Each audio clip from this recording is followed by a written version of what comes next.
શું નામ બેન તમારું? જસુબેન.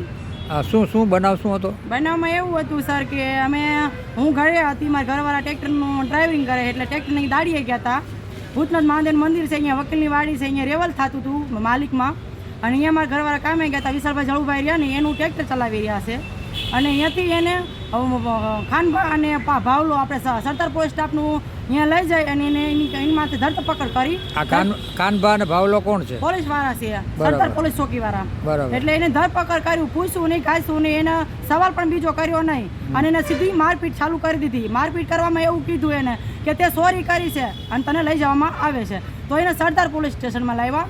સરદાર પોલીસ સ્ટાફમાં લાવી અને એને પટેથી માર્યો, દંડેથી માર્યો, અને છેલ્લે એને એટલો દાબ દઈ દીધો કે તું હાસું બોલી જા, અને નો તે લીધું હોય તો તું આ ગુનો વેસાતો પણ લઈ આવી દે, અને આ ગુનો માથે ઓઢ, તું ગુનો માથે ઓઢ ના કેસ સોલ્વ કર. તો મારા ધણીએ એવું કીધું એને કે હું સાહેબ મેં ગુનો કર્યો નથી, હું દાડીએ કામ કરું છું, મેં એવો ગુનો કર્યો નથી, અને મને મારી નાખો પણ મેં ગુનો એવો કર્યો નથી, એટલે હું કબૂલીશ નહીં. એટલે એને ઇલેક્ટ્રીનો શોટ દેવાનો દાબ આવ્યો કે તને ઇલેક્ટ્રીનો શોટ દેવામાં આવશે. પછી એને એ હોતન કીધું કે તારા નખ કાઢ નાખવામાં આવશે. નખ કાઢ નાખવાની કોશિશ પણ એમને કરી, એને બહુ અહીંયા મારપીટ કરી. પછી ત્યાંથી એને રાજકોટ આપણે પોલીસ સ્ટાનું કોઠારિયા પોલીસ ચોકી ત્યાં હોપવામાં આવ્યો. ને તો પણ એ પણ એને 5 જણાએ રેમાન લીધી. એટલે રેમાન એવી લીધી સાહેબ કે મારા ઘરવાળો હાલી શકે એવી હાલતમાં નહોતો.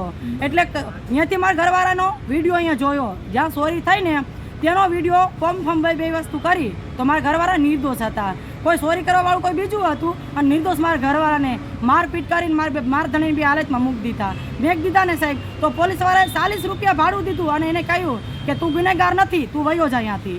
એટલે મારા ઘરવાળો આવી કે એવી હાલતમાં હતો નહીં. એટલે ત્યાંથી મને ફોન આવ્યો મારા ઘરવાળાનો, અને અમારા ડ્રાઈવરના શેઠના અમારા શેઠ છે, એના ડ્રાઈવરે ફોન કર્યો કે તમારા માણસ આ જગ્યાએ છે, તમે લઈ આવો એને. એટલે લેવા ગયા અહીંયા, અને જોયો ને અમે તો એની હાલત બે ગંભીર હતી. હાલિયા કાંઈક એનું શરીર કામ કરે એવું નહોતું રહ્યું.